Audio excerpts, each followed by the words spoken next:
profesor Leonardo Donado. Ok, muy buenas tardes a todos. Un gusto de sentirlos y oírlos y verlos. Permítame, voy a hacer una presentación.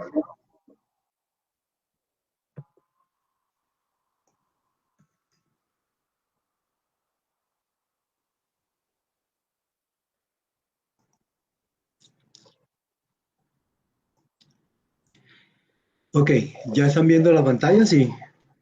Sí, señor. Ok. Bueno, la idea es la siguiente. Ustedes saben la importancia que hoy en día tienen estas dos disciplinas, tanto la estadística como la matemática. Son dos disciplinas que son transversales a las demás disciplinas del saber. Y más que todo, con la coyuntura de esta pandemia, lo hemos visto, ha salido más a flor esa necesidad que tienen las otras disciplinas de, de nuestra matemática y de nuestra estadística.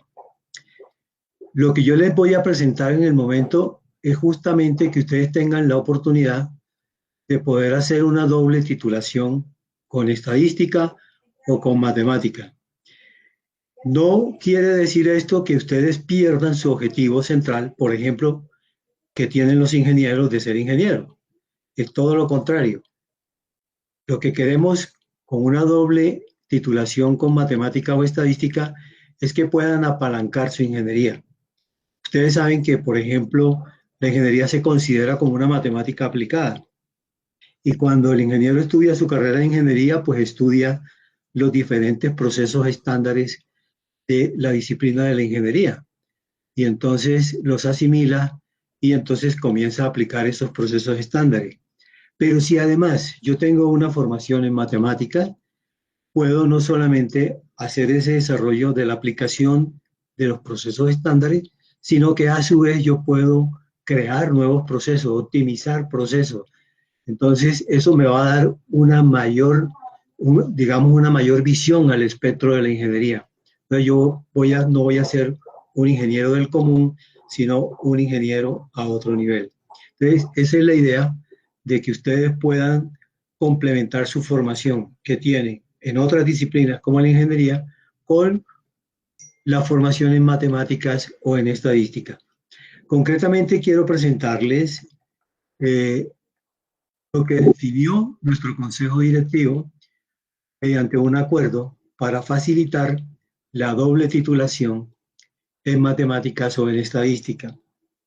Lo que ustedes están viendo aquí es el plan de estudio del programa de matemáticas. Aquí están todas las materias y aquí destaco de que estamos tocando dentro de este plan de estudio tanto la parte formal de la matemática pura como también todo lo que tiene que ver con las aplicaciones, porque el perfil del matemático de la Universidad del Bosque es un perfil hacia las aplicaciones, es no quedarse con la teoría de las categorías matemáticas, sino a su vez hay que proyectarlas a la solución de problemas en cualquier ámbito de la ciencia. Entonces aquí pueden apreciar ustedes todo lo que es la línea que hay, por ejemplo, en la parte de sistemas, en la parte de informática es bastante fuerte, ¿sí? Y todo lo que tiene que ver con las materias, digamos, ya de orden netamente teórico. Bien, yo hice una comparación entre el pensum de matemáticas y el pensum de ingeniería de sistemas. Entonces, miren la coincidencia, lo que ustedes ven en amarillo es la coincidencia. O sea que un ingeniero de sistemas de la Universidad del Bosque, cuando termine su carrera, ha visto el 64% del programa de matemática. Entonces, la invitación es para que los ingenieros de sistemas vean el otro 36% y saquen su título en matemática. Básicamente lo que diferencia un programa del otro es justamente todo lo que tiene que ver con el aspecto teórico, las materias teóricas de la matemática pura.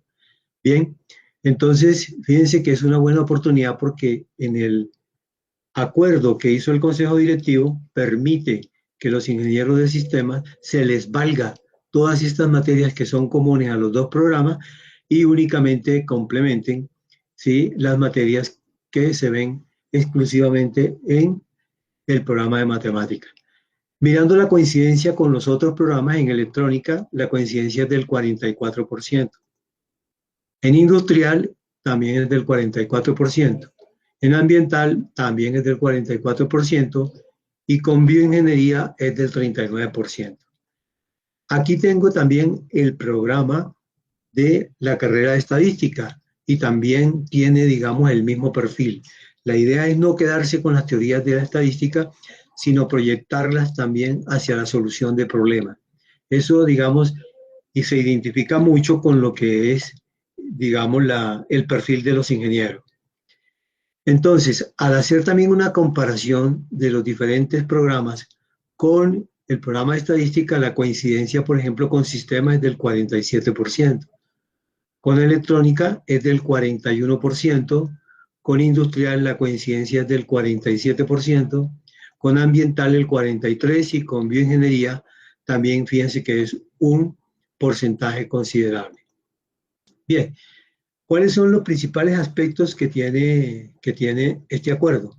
En primer lugar, el acuerdo de la universidad dice que si un estudiante está haciendo otra carrera principal, ¿sí?, en la Universidad del Bosque, entonces en el programa de matemáticas o estadística, su matrícula no tendría ningún costo. O sea, no se paga matrícula, solamente la voluntad de ingresar a los programas, manifestar su voluntad y automáticamente quedan matriculados.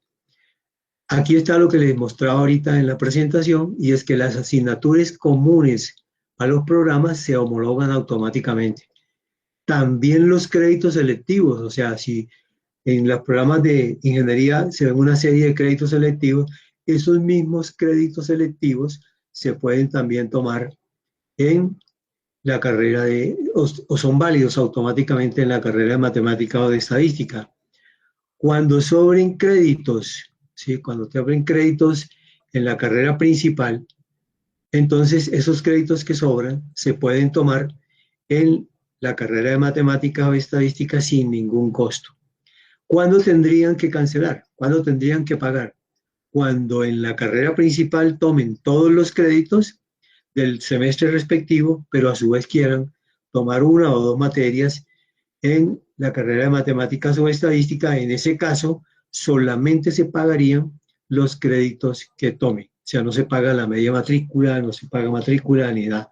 Solamente se está pagando los créditos que estén tomando.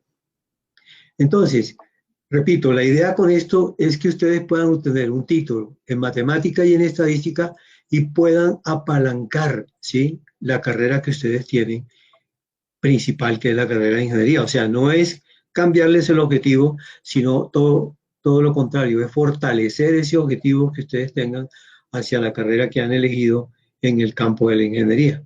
Bien, entonces es una oportunidad muy buena que está brindando la universidad para que todos los estudiantes de la misma puedan acceder a un doble programa.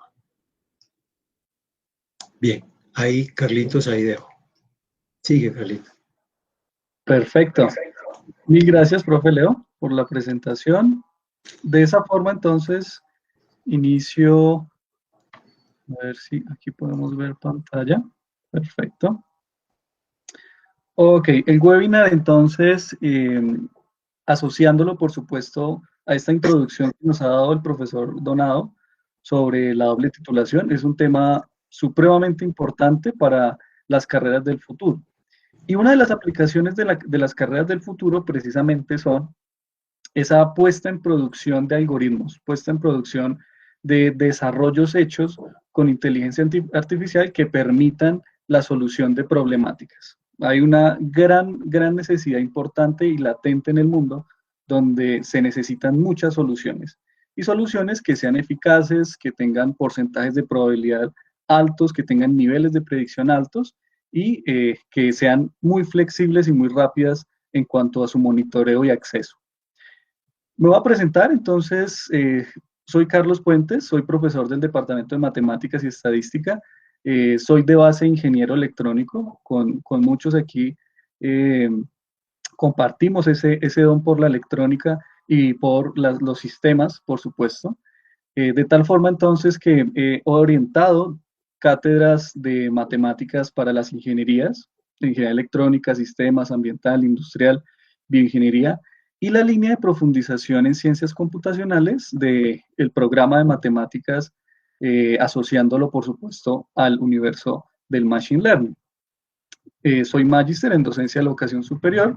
Mis estudios están orientados hacia la estadística. Tengo estudios especializados en Machine Learning, Deep Learning de la Universidad de Stanford.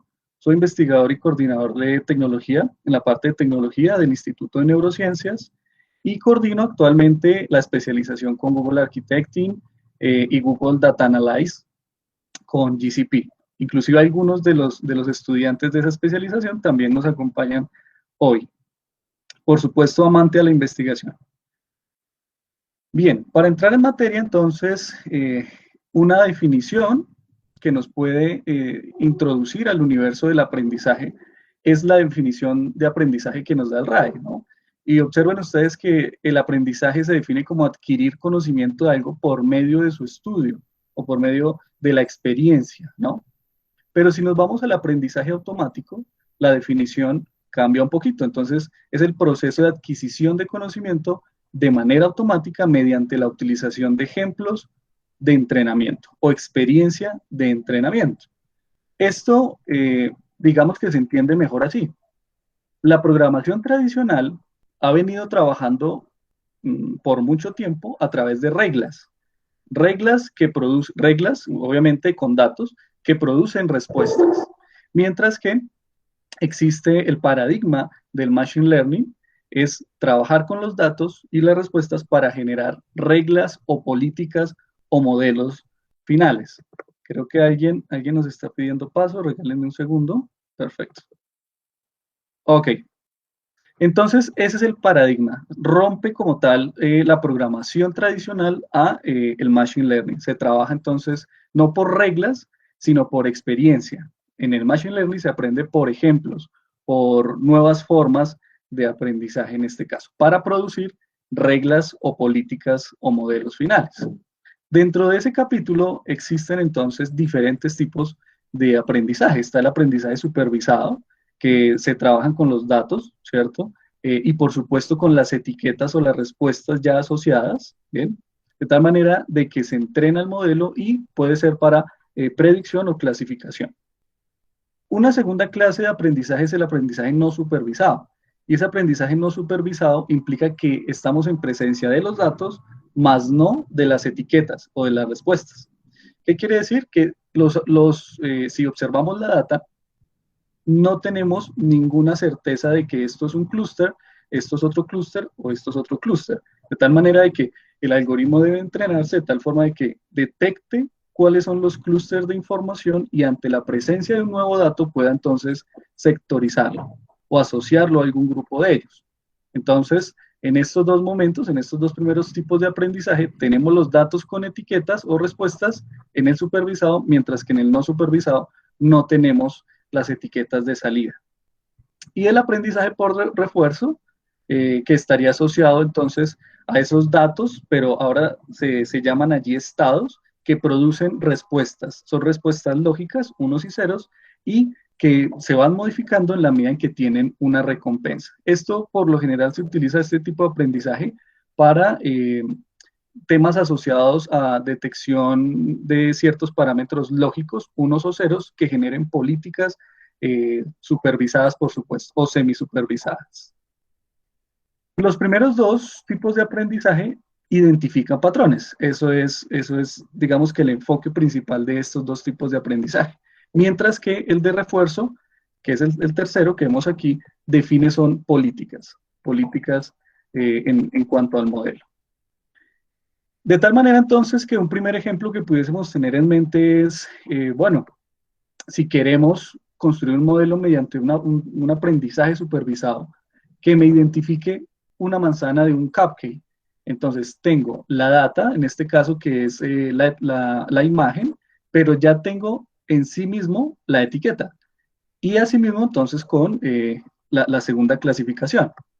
Ahora bien, se viene entonces un proceso interesante. Quiero construir un modelo que me haga eso, que me pueda clasificar una manzana de un cupcake. Entonces, tengo que tener en cuenta que primero debo tener bastante data asociada y eso significa tener múltiples imágenes. Miren ustedes que aquí se muestran rotadas, giradas, que son las del mismo cupcake, pero de diferentes maneras. Lo mismo también para las manzanas. Esto permite que el modelo sea aún más exacto en el futuro. Ya ahorita veremos por qué. Y a ese tipo de técnica donde la imagen se puede rotar y también entra a ser parte del entrenamiento de la red, se le llama eh, ajuste o augmentation en cuanto a la imagen, augmentation como tal. Entonces, ese portafolio de imágenes ese dataset de entrenamiento debe ingresar a un gran bloque negro que, a su vez, después de que se haya entrenado ese bloque, de alguna forma, ya ahorita abriremos ese bloque que hay allí, debe entonces generar un despliegue del modelo. Y ese despliegue del modelo ante cualquier nuevo ejemplo, ante cualquier nuevo parámetro de ingreso o dato de ingreso, debe entonces generar la inferencia asociada. Entonces, esto es muy generalmente cómo se vería ese ciclo de vida de los modelos. Ahora bien, para el entrenamiento debemos conocer o debemos tener en cuenta las instancias, los datos en bruto. Y esas instancias están dadas entonces por la imagen propiamente dicha, los atributos de las imágenes, la etiqueta de salida y el conjunto del dataset total. A eso se le conoce como una instancia. Entonces hablaremos de una instancia como todo el dataset completo, no solamente de imágenes, sino también de los metadatos de las imágenes. Y por supuesto, esos metadatos tienen unos atributos asociados. Si destapamos esa caja negra, encontramos esto. Miren ustedes, entonces tenemos unos datos en bruto que deben pasar por una selección de características. Aquí es un trabajo fuerte para determinar si, por ejemplo, hay datos anómalos, si hay datos faltantes, si hay imágenes o líneas en la metadata repetida. Bueno, ahí viene una cantidad de características importantes para seleccionar y para filtrar. Luego, teniendo ya entonces la data ya seleccionada, entonces se construyen tres grupos o tres conjuntos de imágenes, en este caso, ¿no? Que es Deep Learning. Entonces estaremos hablando de que hay tres tipos de conjuntos. El primer conjunto es el conjunto más grande. El 80% de la data debe estar aquí.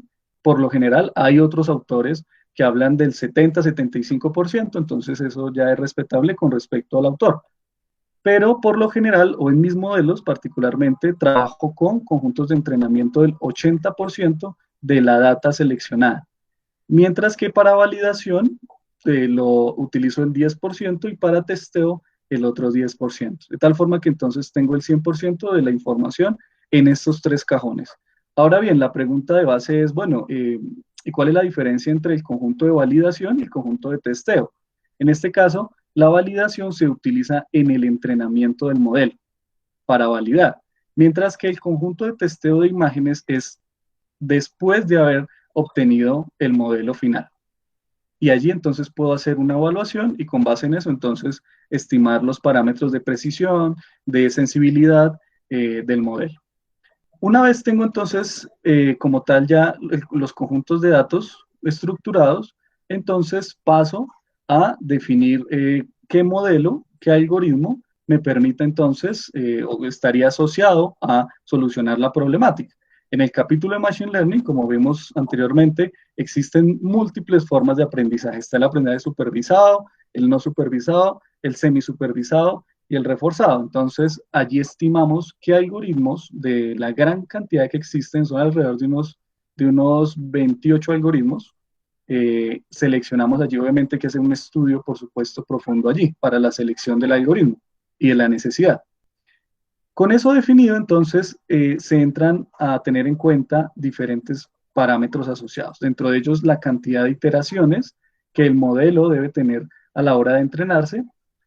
Hablamos que la literatura menciona que la cantidad de iteraciones, cada 1000 iteraciones es una época.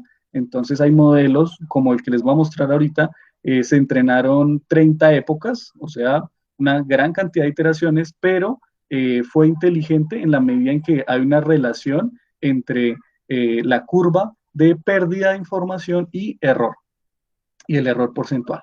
Entonces, la cantidad de iteraciones es inteligente así. Y, por supuesto, como otros parámetros, el optimizador como tal para el descenso del gradiente y la pérdida de la información. Y un elemento importante son esos hiperparámetros, bien, que es ese conjunto de parámetros referentes al algoritmo que permite modificar, ¿cierto?, cómo se produce el aprendizaje. Entonces allí tenemos tasas de aprendizaje definidas, optimizadas, entre otros. Una vez tenemos ya todo esto definido y se ha iterado el modelo, generamos, bueno, la data con el algoritmo de Machine Learning se genera un modelo. Y con base en ese modelo y la evaluación que se haga, vendrán una serie de ajustes importantes. Y en esa evaluación, por ejemplo, me da que el modelo tiene una exactitud del 83%, por ejemplo. Viene una serie de ajustes importantes y una gran carga de conocimiento estadístico y matemático de fondo. ¿Por qué? Porque hay que empezar a hacer detección de datos anómalos, conocer todos los principios de datos estructurados y no estructurados, reducción de umbrales en función de la ocurrencia, agrupación de la media generalizada, mitigación de sesgo, análisis multivariado. Todo esto, este tipo de elementos, aquí después de que yo empiezo a hacer o veo cómo fue la evaluación de mi modelo, tengo que empezar a modificar, a transformar.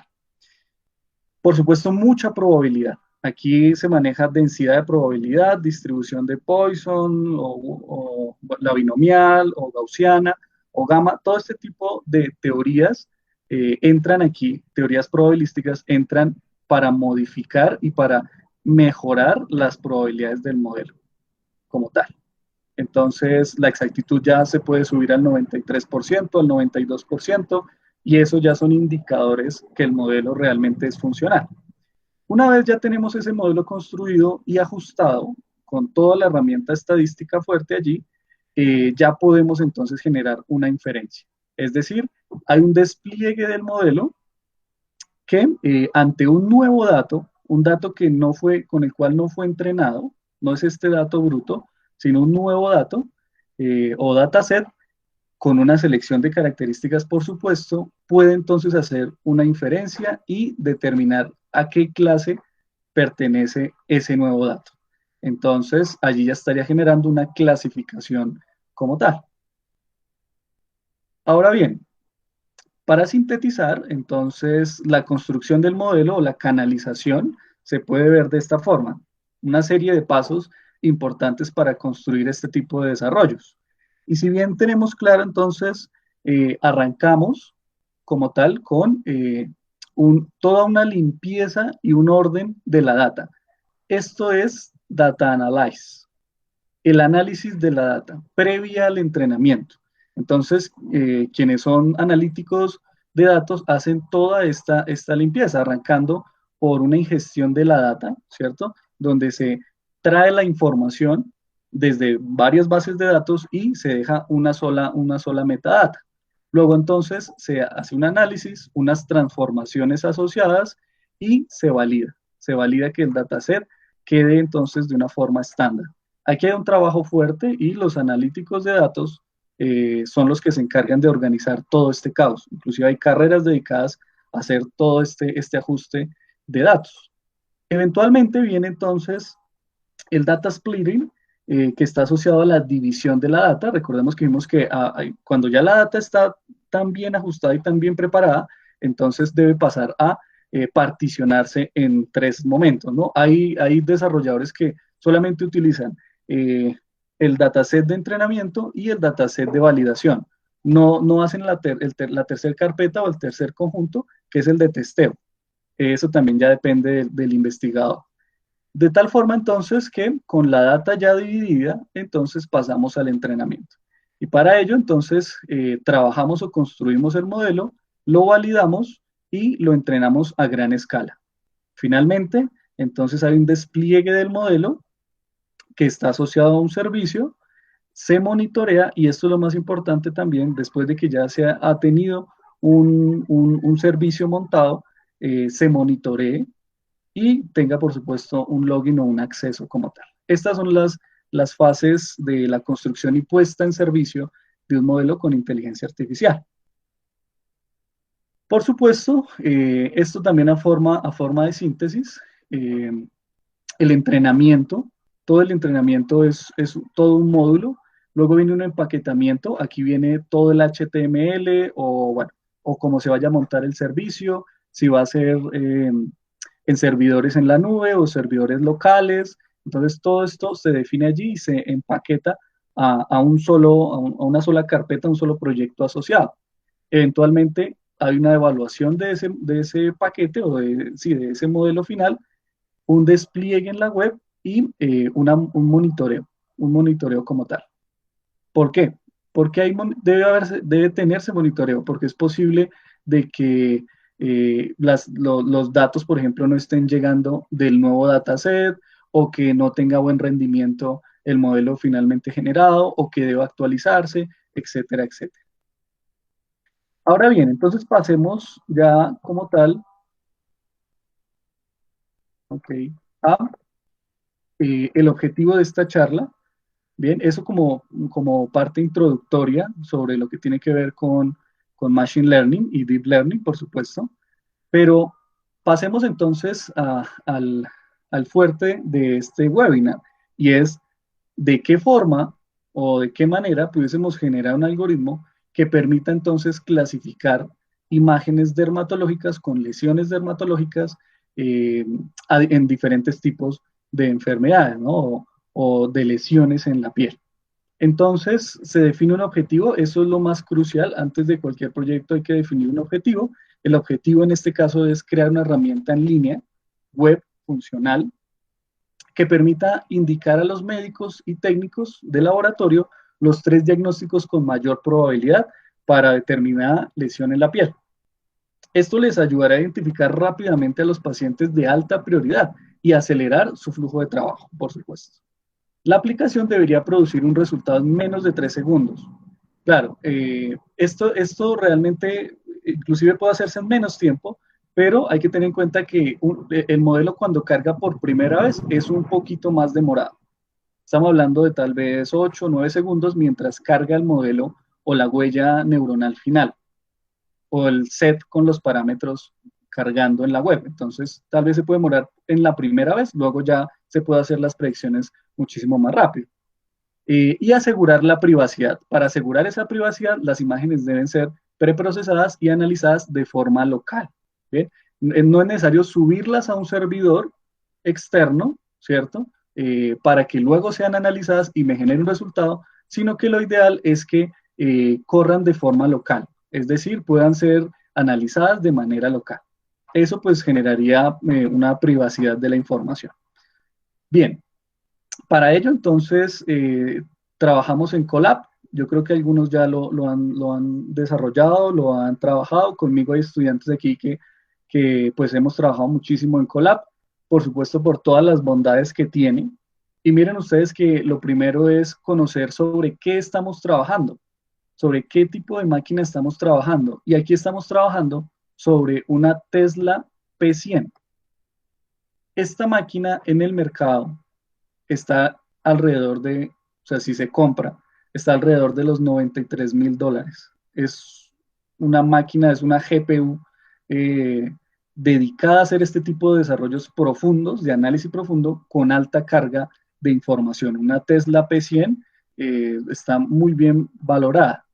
De tal manera que Google Colab me permite acceder a ese tipo de tarjetas sin costo por 24 horas. Luego, si necesito entrenar por más tiempo, entonces, bueno, ya hay otros mecanismos que me permitirían otra vez correr la información, de tal forma de que voy guardando las versiones anteriores y sigo corriendo cada 24 horas. Hay modelos que se pueden demorar entrenando 60 horas, 50 horas, porque ya tiene una cantidad de data que es bien pesada y un procesador, por supuesto, bastante potente para poder hacer este tipo de exigencia computacional.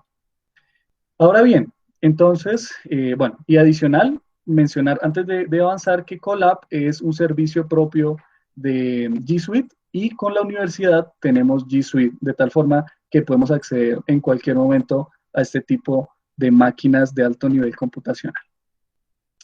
Ahora bien, Se definen una cantidad, bueno, unas librerías asociadas, ¿cierto? Dentro de ellas trabajamos con TensorFlow, NumPy, Pandas, bueno, y Sklearn, que son las más utilizadas. Ah, bueno, y Matplotlib para el tema de graficación. Estas son las librerías esenciales para todo científico de datos. Se definen las enfermedades, por supuesto. Hay varias enfermedades dermatológicas. Está el melanoma, está la queratosis, está los lunares o el melanocito nevi como tal. Y hay otros, el carcinoma, por supuesto. Y las lesiones vasculares, ¿no? El dermatofibroma es otro también, otro tipo de enfermedad asociada. El dataset El dataset es un dataset de 1015 imágenes liberado por la Universidad de Harvard, de tal forma de que es fácilmente descargable. Aquí les muestro, ok, aquí está como tal, se descarga en Kaggle.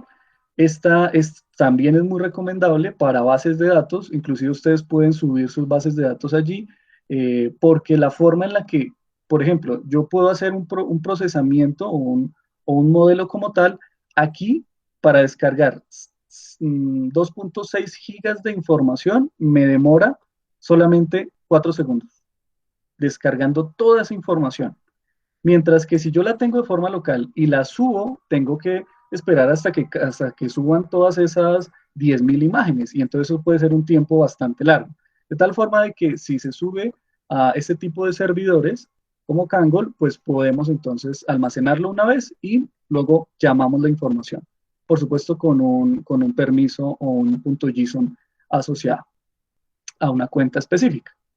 Ahora bien, con toda esta información ya dentro de las carpetas de análisis, eventualmente lo que hago es eh, ya sacar la información de los paquetes .zip, formo carpetas, que eso es inclusive lo que viene a continuación, formo una serie de carpetas, en este caso una carpeta para NB, una carpeta titulada MEL, discúlpenme un segundo, que alguien quiere entrar. Ok, bien, ok. Bien, entonces se construyen las carpetas asociadas a los tipos de enfermedades. Luego entonces se evalúa la metadata. La metadata, recordemos que es un archivo, un gran archivo donde se condensa toda la información de todas las imágenes. Entonces está discriminado por el ID de la lesión, el nombre de la imagen, el diagnóstico asociado y características propias del paciente. La edad del paciente, el género del paciente y en qué localización tiene la mancha o la lesión dermatológica. De esa forma, entonces, se analiza, aquí podemos ver ya organizado, todo esto está delimitado por comas, como todos los archivos CSV que se Profe, trabajan. Sí. solo se está viendo el logo de Tempico. Desde Ok, hace como unos 5 minuticos y así solo se ve solo eso. chévere, listo ya. Ya hacemos el ajuste. A ver si podemos. Dale un segundo.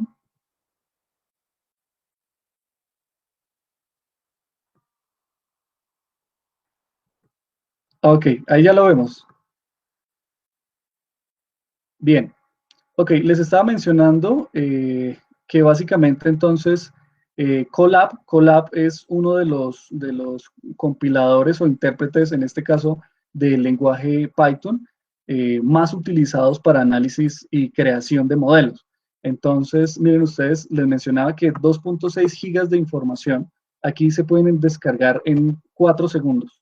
Mientras que si se hace de forma local, si yo subo el dataset de forma local, de imágenes dermatológicas, tendría que esperar cada vez que haga un ejercicio, un nuevo entrenamiento, alrededor de media a una hora, solamente subiendo el dataset, si lo hago de forma local.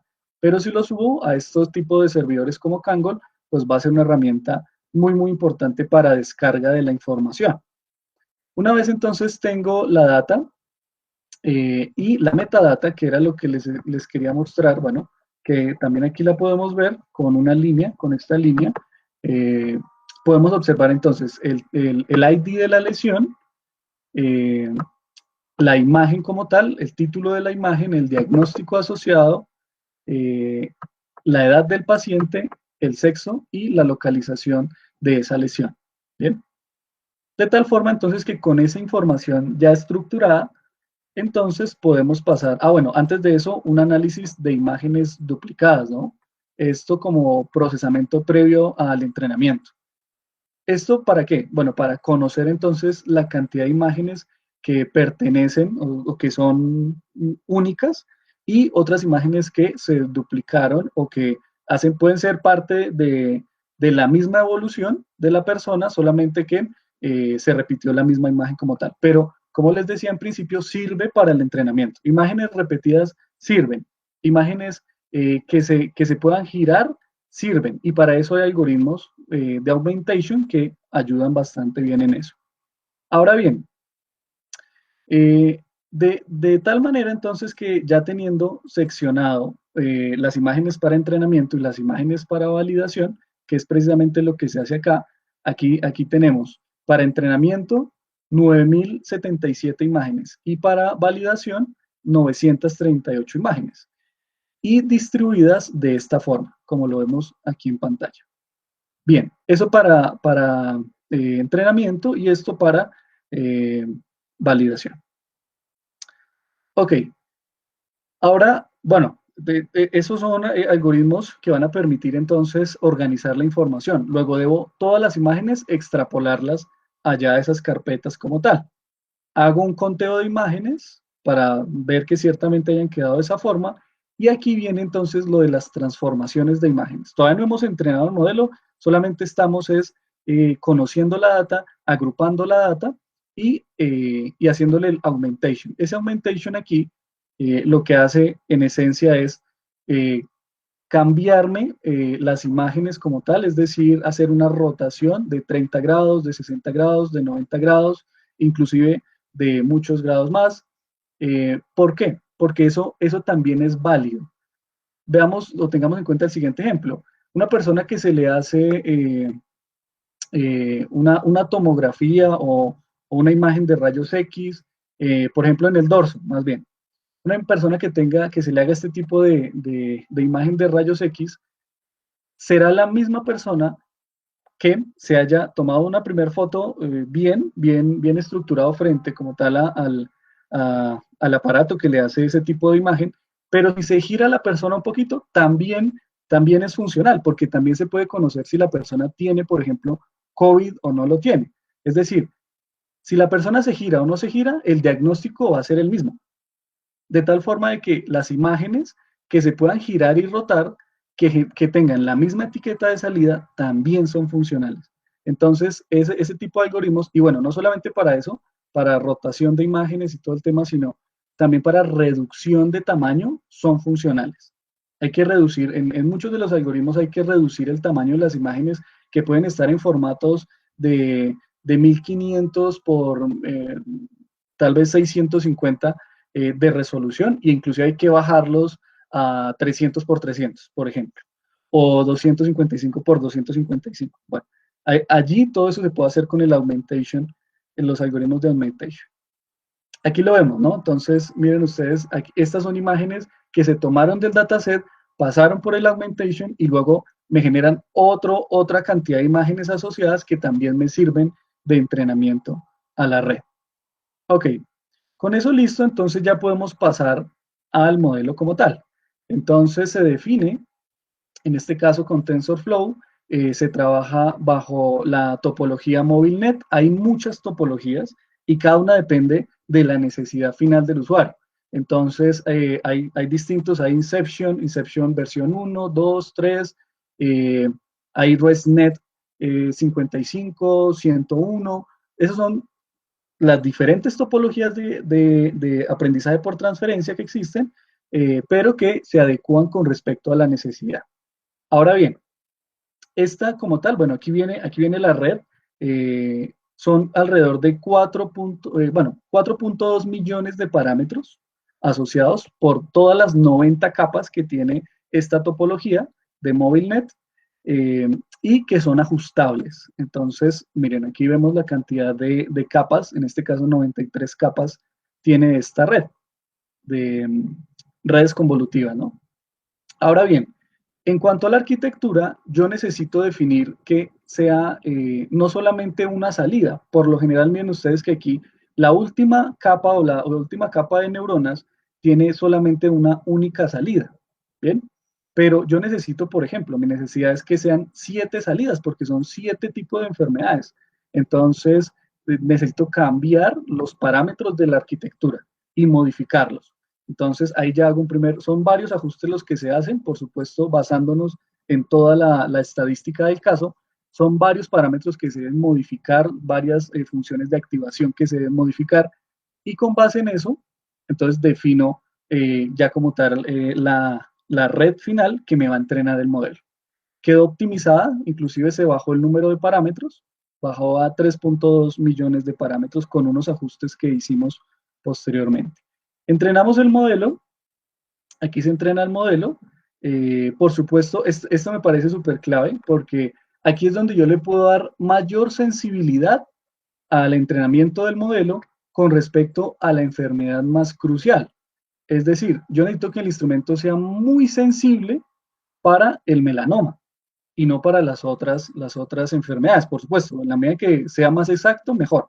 Pero yo necesito que sea más sensible allí, en el melanoma, que es el tipo de cáncer o el tipo de célula cancerígena que debe llevar ya inmediatamente pues, a un tipo de tratamiento. Mientras que para el carcinoma, que también es importante, no es tan crucial. Hay otras formas de tratamiento. Entonces aquí le puedo dar el tipo de sensibilidad en los pesos como tal, las clases de los pesos. Aquí viene todo el entrenamiento, miren ustedes, aquí viene época a época, viene entrenando, viene haciendo el análisis entre la curva de error y la curva de datos perdidos, de tal forma entonces que una vez hayan pasado las 30 épocas, esto es susceptible, esto se puede cambiar, se pueden aumentar la cantidad de épocas, pero si tú ves que los parámetros ya no se están moviendo, es decir, no están ni subiendo ni bajando, se están manteniendo estables en nivel de exactitud, pues hasta ahí llega el modelo, ¿no? Ya digamos que generar más cantidad de iteraciones, pues es malgastar como tal la máquina que estamos trabajando, con la que estamos trabajando. Bien, una vez entrenado, para este modelo tuvo un tiempo de demora alrededor de 14 horas. Bien, ok. Una vez teniendo eso listo, ya podemos pasar entonces a la parte de indicadores y evaluación del modelo. Entonces, para eso se genera un archivo con todos los parámetros. Este es el archivo con todos los parámetros, model.h5, que es el que se encarga de tener todos los parámetros para cuando lo pasemos a tensorflow.js o .javascript, lo pueda subir y acomodar sin ninguna complicación y pueda generar cualquier tipo de resultados asociados. Entonces, estas son las curvas. Miren ustedes las curvas de aprendizaje, la curva de validación versus entrenamiento. Son, digamos que crecen de una forma muy suave, no son tan oscilantes, quiere decir entonces que el modelo se ha entrenado con buenos parámetros, con una buena lógica, y bueno, eso permite entonces tener claro que los resultados son favorables. Cuando son tan inestables las gráficas, debemos empezar a preocuparnos un poquito.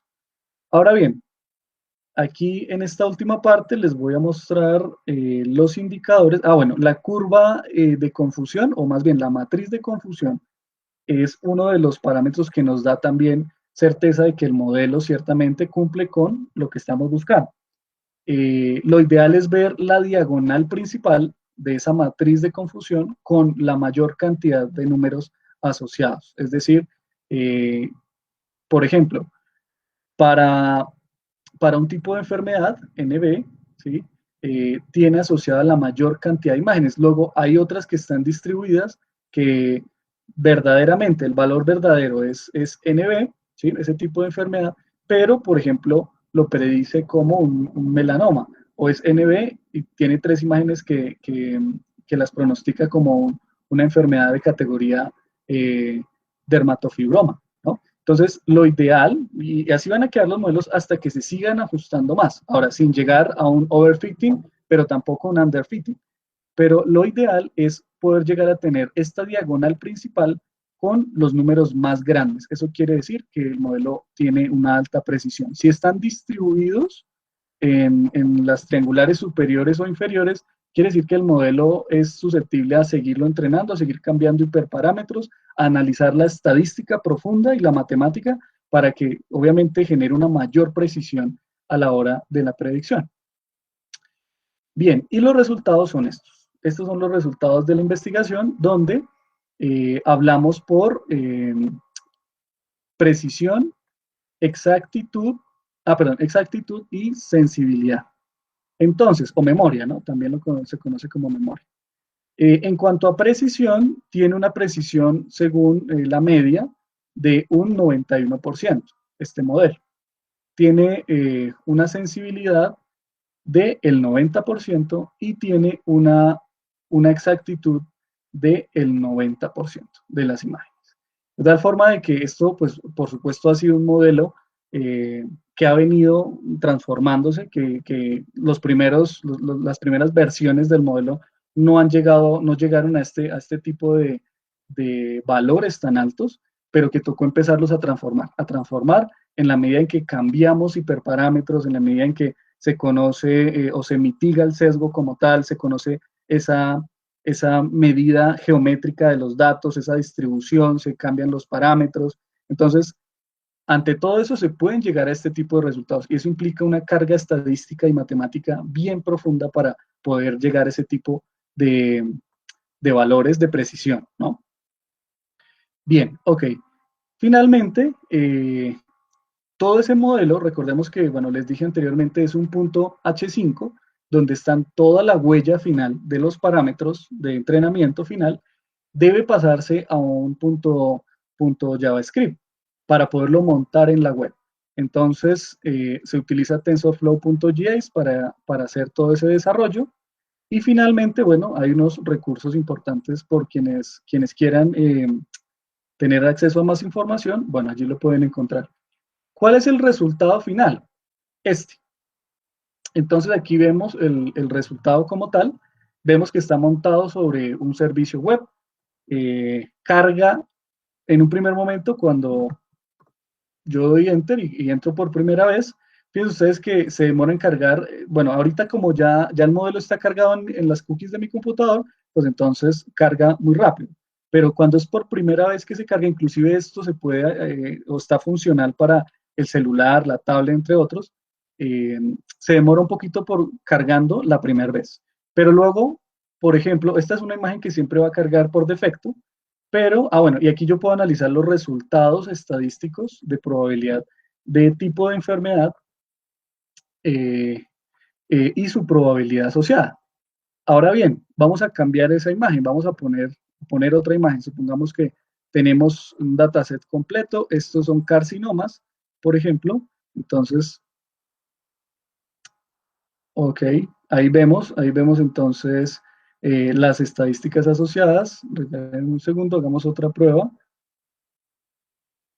A ver, bueno, esta ya es una lesión, yo creo que es más como como tal en la cabeza. Entonces, si veo cuál es la enfermedad asociada y la probabilidad, me dice que es un carcinoma al 98% de probabilidad de que sea carcinoma. Mientras que para las otras enfermedades, miren ustedes que la probabilidad es muy pequeña, ¿no? Ya que la más alta está allí. Bien, pongamos otra imagen, por ejemplo, pero de otro tipo de enfermedad. Pueden ser un melanoma, tipo de mancha bastante fuerte, y ahí está, ¿no? Me dice que eso es un melanoma al 98% de exactitud. Bien, ok. Este modelo también, o este desarrollo, también está disponible, por ejemplo, para tomar una imagen desde el celular en tiempo real.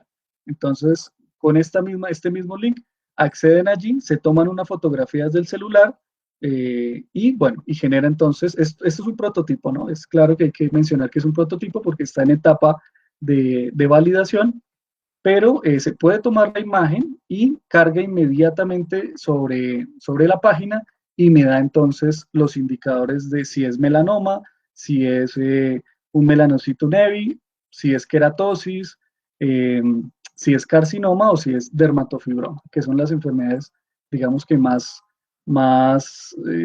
bueno, más frecuentes en el tipo de lesiones en la piel.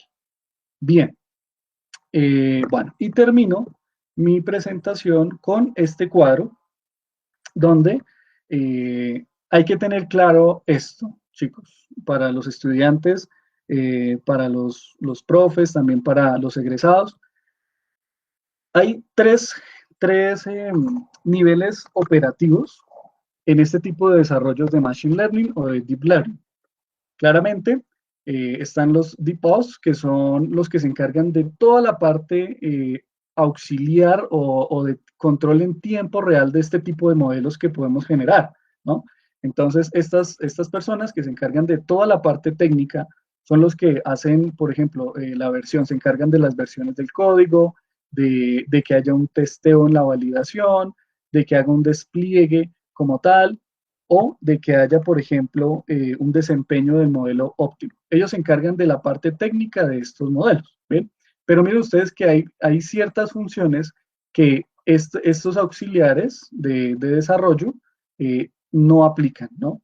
No tienen el conocimiento fundamental en estadística y matemática y como tal no pueden modificar ciertos, por ejemplo, niveles de flujo, ¿no? O de validación de data. Bien, ellos están dedicados más a la parte técnica. Los ingenieros de datos ya van un paso un poco más adelantado. Ellos sí hacen un análisis de versionado de código y como tal de la data, trabajan el flujo con la construcción, por supuesto, de los modelos, pero hasta cierto punto, muy limitado. La validación, hacen un testeo funcional, una validación de dato asociada al formato, un despliegue y un desempeño, ¿no? Esto lo hacen los analíticos de datos y son los que se encargan de preparar la data, ¿no? Organizar todo ese caos de la data para que un científico de datos se encargue entonces de generar los modelos. Miren ustedes que la aplicación que les mostré la desarrollan científicos de datos. ¿Y qué hace el científico de datos? Él se encarga del versionado del código, del versionado de la data, del versionado del modelo. O sea, tiene una implicación bastante importante, ¿no? En el desarrollo de los modelos.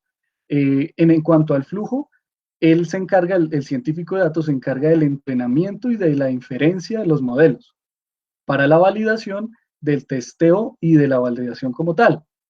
Para la validación del dato, él se encarga de hacer la validación estadística del dato y del modelo, mientras que los otros dos, en este caso ingenieros de datos o DevOps, no hacen ese tipo de desarrollos.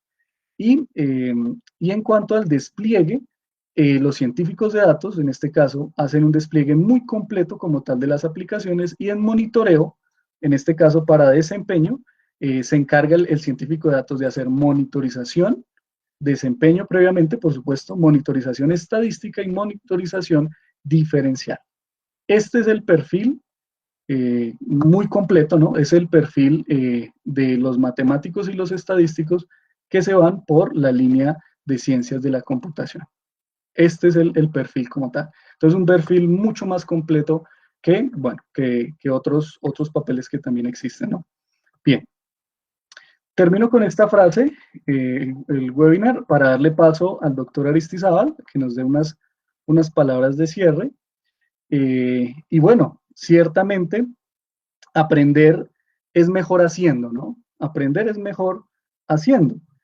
Para ayudar a la gente a sus tareas diarias. En este caso, ayudar a los médicos, ayudar a los psicólogos, ayudar a toda una cantidad de ciencias que se benefician con este tipo de herramientas, con inteligencia artificial y con una matemática y estadística profunda que les justifica. Los robots, ¿cierto? Pero no solamente los robots, sino los algoritmos, los desarrollos, los códigos, ¿cierto? Deben ser capaces de percibir, de aprender y de adaptarse al mundo humano.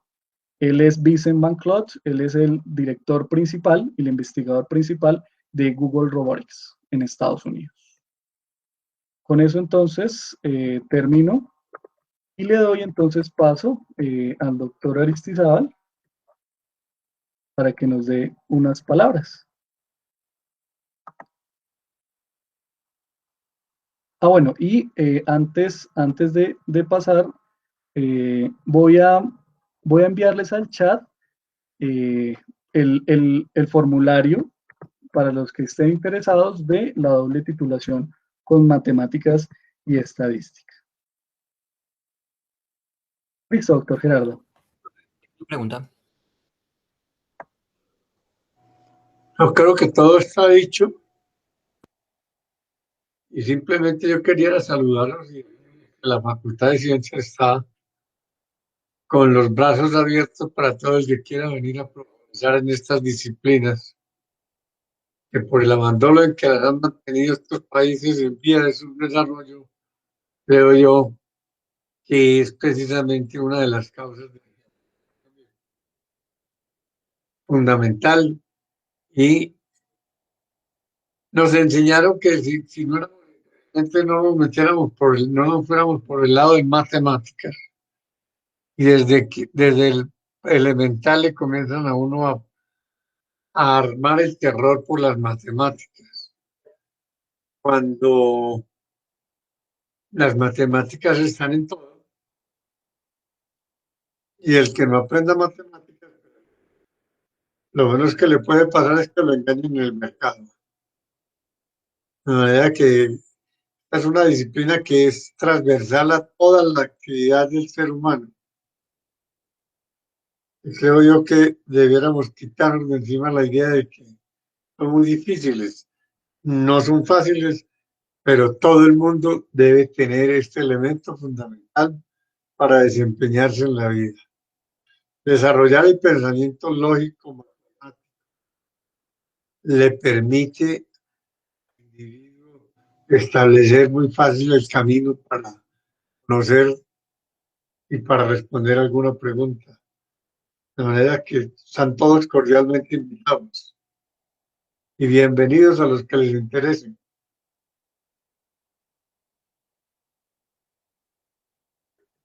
Gracias, doctor Gerardo. El profe Donado tal vez nos da unas palabras de cierre.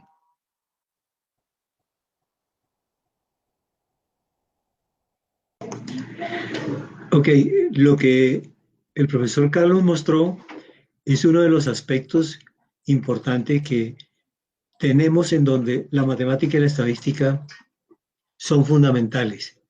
En todo lo que tiene que ver con este crecimiento de las poblaciones de los datos que ya pasamos del giga, pasamos a las teras, ¿sí? Al petabyte, etcétera, donde el muestreo ya es imposible, donde necesitamos entonces modelos de alta generación, necesitamos cambiar los algoritmos, ¿sí? Necesitamos que se den sistemas de aprendizaje, sin métodos de aprendizaje, todo lo que es las redes neuronales, etcétera. O sea, cambiamos el paradigma de la estadística, pero no se revalidan los conceptos de la estadística ni los conceptos matemáticos, sino que se aplican a diferentes algoritmos, a diferentes modelos, ¿sí? Que justamente van a atender las nuevas necesidades de análisis de grandes volúmenes de información. Entonces ahí es donde se potencializa el uso de estas dos disciplinas y es donde queremos que ustedes vean la importancia de meterse con ellas. Ustedes que de alguna manera están trabajando con unos modelos aplicados puedan profundizar y poder obtener entonces soluciones, ¿sí? Mucho más profundas y que atiendan a las actuales necesidades. Entonces la invitación es para que no echen en saque roto esta oportunidad que les está dando la Universidad del Bosque para que puedan hacer su doble titulación y tengan una formación más completa para atender todo este cúmulo de necesidades que se vienen en la humanidad. Muchas gracias. Muchas gracias, profesor Donado. Bueno, de esta forma entonces cerramos el webinar. Yo creo que vamos a seguir impulsando como tal estos webinars con muchas más charlas. Un gusto haberlos visto. Por supuesto, vamos a compartir este video también para quienes deseen conocer, en este caso, sobre la temática que trabajamos, pero también sobre esa gran oportunidad que es esa doble titulación en matemáticas y en estadística. Y bueno, entonces un saludo muy cordial a todos, seguimos en contacto, un abrazo, feliz tarde. Muchas gracias. Feliz tarde. Hasta luego. Gracias, gracias. Hasta luego, gracias. Vale, gracias, profe.